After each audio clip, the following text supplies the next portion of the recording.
আসসালামু আলাইকুম। কি অবস্থা, কেমন আছেন এটা বলবো না আমি।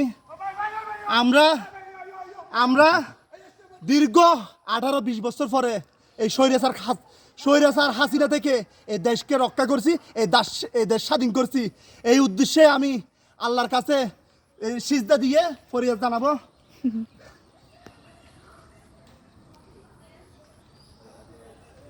হে আল্লাহ, আমরা এই স্বৈরাচার হাসিনা থেকে মুক্তি পেলাম। আল্লাহ আল্লাহ আমাদেরকে রক্ষা করছে, পুরো দেশকে রক্ষা করছে, পুরো দেশের জাতিকে রক্ষা করছে। আল্লাহ হে আল্লাহ, আমাদের পুরো দেশ জাতিকে রক্ষা করছে। আজকে আমাদের পাশে সারাবাড়ি থাকাকে আমি অনেক গর্বিত মনে করি। আল্লাহ সবাইকে রহম করো, সবাইকে নিরাপদে রাখো। আর হচ্ছে এই স্বৈরাচার সরকার দেশ ছেড়ে পালিয়েছে, এখন বর্তমানে বিদেশে চলে গেছে। অবশ্যই বিদেশ থেকে এনে বাংলাদেশের মাটিতে ফাঁসি দিতে হবে। এতগুলো মানুষকে নির্যাতন, এত মানুষ, এত খুন, এত মানুষের আজকে আমরা অনেকগুলো শহীদের রক্তের বিনিময়ে এই বাংলাদেশ আবার পুনরায় স্বাধীন করছি। তো সবাই ভালো থাকবেন। এখন আর বেশি কিছু বলবো না, আমি এখন নিজেকে ধরে রাখতে পারতেছি না। সবাই ভালো থাকবেন। আল্লাহ, আসসালামু আলাইকুম।